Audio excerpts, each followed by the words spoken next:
I wanted to take some time today to talk to home buyers in 2023. It's been a roller coaster of a real estate market over the past few years.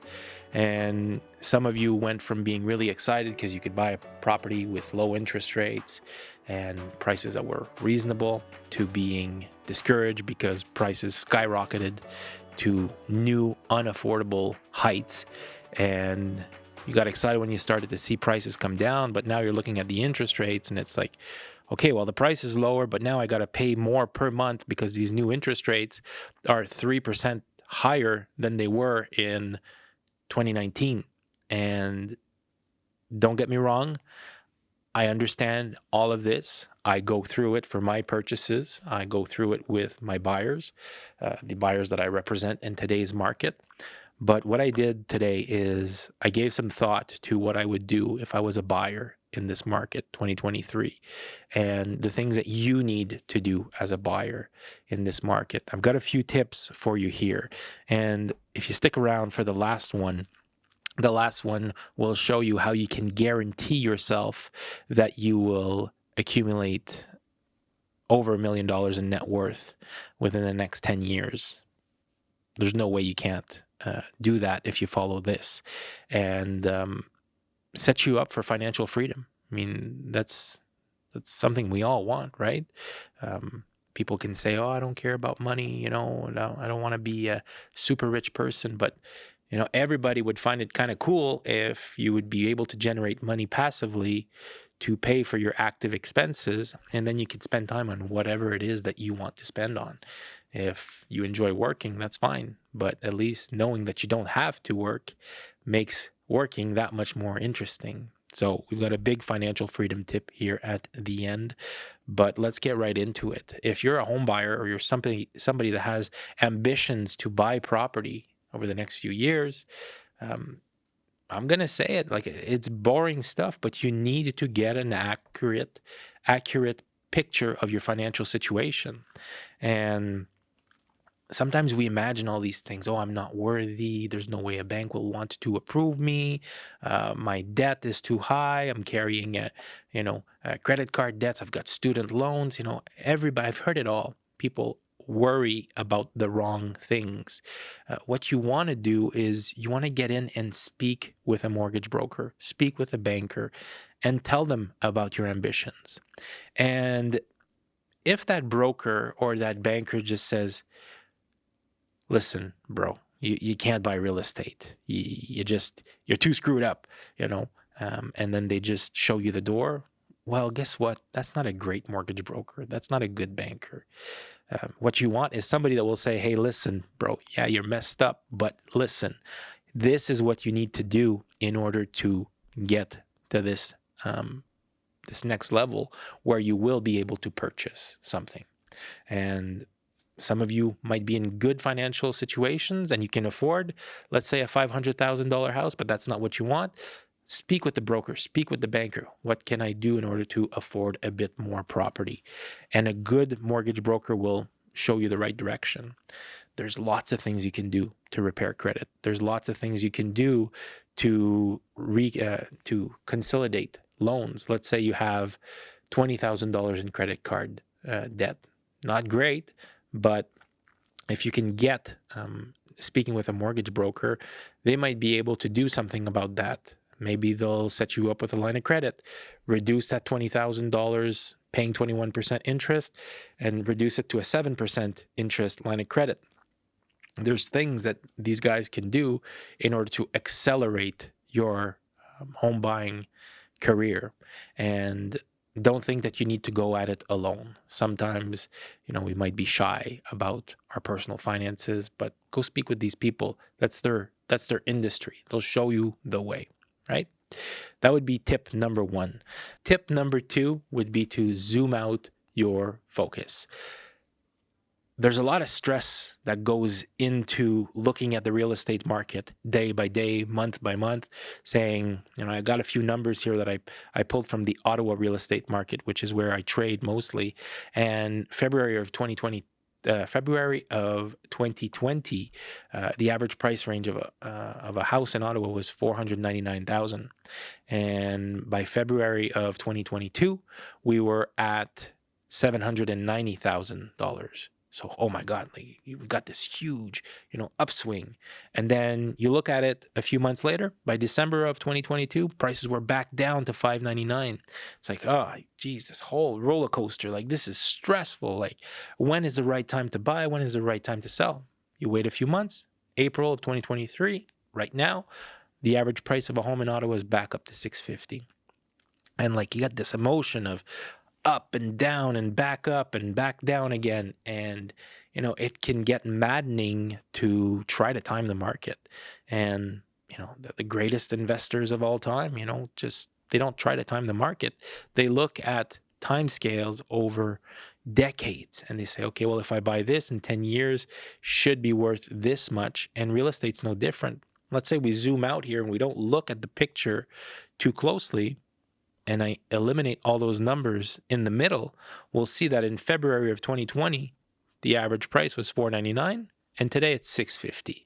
Yes, we went through this crazy period in the middle, but if we zoom out a bit here and we're only looking at 3 years, then we're seeing that $499 and $650, 3 years later, real estate continuously goes up. And I recommend that you do the study for yourself. Go speak with a local realtor and ask them, hey, can you pull up the stats for the average price for a home in your city 10 years ago in 2013? And what is the average price right now in 2023? Then you'll see what real estate does over the long run. And I'm not saying that we won't see a market crash in the next few years. We most certainly will see a crash at some point. It's very cyclical. Goes up, goes down, goes back up, goes back down. But over time, they're not making any more real estate, right? They're not making any more land. And as the population grows, real estate becomes more scarce, and there's less of it for people to buy. Therefore, prices go up over a longer time frame. So keep an eye on that stat. Zoom out. Don't be so focused on the details that it causes you anxiety. Look at it as a long-term investment. All right? And another thing on that point, you won't be forced to sell. I mean, if the market is not doing so hot, if you set up your finances properly, you'll never be forced to sell your real estate. You'll never be in a position where you need to get out right away if you've done things properly. So if the market is bad that month or that time of the year, then just hang on until it becomes better, right? So that's something that will save you a lot of money. And number 3, get clear on your desires for your next property. And you got to keep in mind that, whatever you're buying right now is not, most likely won't be your forever home. I meet with a lot of young buyers, and I'm guessing I'm probably speaking to a lot of young people on this video, people that are below 40, people that are looking to buy probably their first house or their second house. And oftentimes I see a lot of buyers say, well, this house isn't perfect, so therefore I don't want to buy it. Well, why isn't it perfect? Is it because it doesn't have that 4th bedroom because, it's only you and your wife right now, but you think that you're going to have 3 kids, so, you need at least 5 bedrooms, and this is only a 2-bedroom condo? Well, you don't have the kids yet. You're going to, get kids eventually if that's in your goals. So it doesn't fit the criteria for your future self in 5-10 years. Does it fit today? Is it good enough for a while? Then it's good enough for now. And a lot of people think that they're going to buy their forever home right away. It just doesn't work out that way. And then they end up renting another year and renting 2-3 years. And they don't want to get into real estate because they're afraid of making interest payments on something that is not the ideal property for themselves. Well, interest rates are high and I'll be paying 5.04% on my mortgage. You're much better off doing that than to be paying rent, in my opinion, because yes, interest rates are a bit higher right now, 5.04%, But you know how much interest rent is? It's 100%, right? You're not paying anything off. You're just paying the landlord, and they're paying off their mortgage with that income. So renting can be good for a short amount of time. Can be good for very specific people that, they have, they're not stable in the city that they're going to live in. But most times we can break down the calculations and figure out it's going to be better for you to purchase versus renting. So get clear on what it is that you want, and get clear on what it is that you want for right now, not you in 10 years. All right. And number 4, here's the bonus tip. And if you do this, you will guarantee yourself financial freedom down the line, is try to figure out a way that you can hang on to the real estate. Don't sell it. And I know it sounds funny coming from a real estate agent, don't sell your property. That's how we make a living. But I'd prefer to see my buyers hang on to their property and buy some more and not sell it. I have people that have bought real estate with me in their early 20s. Now they're in their mid 30s and they haven't sold anything that I've helped them buy. They buy a property, they live in it for a few years, they accumulate another down payment, they accumulate the finances required to purchase another property. And then once they're ready to move on to the next property, they hang on to the original property. They might refinance it, pull out some of that equity, and rent out that property in order to pay the mortgage on that initial property. And then they just use their income to pay for the next one. And they accumulate properties over years. Now, 15 years after they started doing this, they've got a portfolio of real estate. They've got rental income coming in every month that's covering their debt, and they're making a bit of positive cash flow.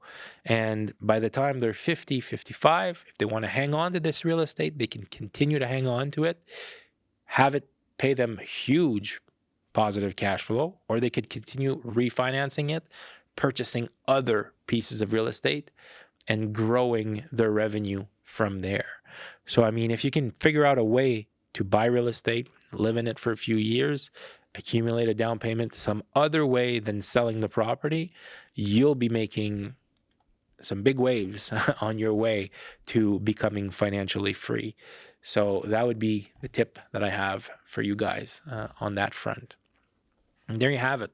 If you're a buyer in 2023, you need to keep these things in mind. And let me know in the comments section down below, what's worrying you about the real estate market? What's worrying you about your first purchase in real estate or your next purchase in real estate? There's a really good community that's forming around this channel. We're starting to see a lot more people engage in these videos, and that's what we want. We want to hear from you. Let me know what you're thinking. And if you've got ideas for other content that we should be producing, also let me know in the comments section down below. If you enjoyed this video, leave a like. It helps other people just like yourself discover this channel. And if you feel like I've earned it, subscribe to the channel, and I'll come out with some more videos on the topic of real estate over the next few weeks. All right, that's it for me today. See you later. Ciao.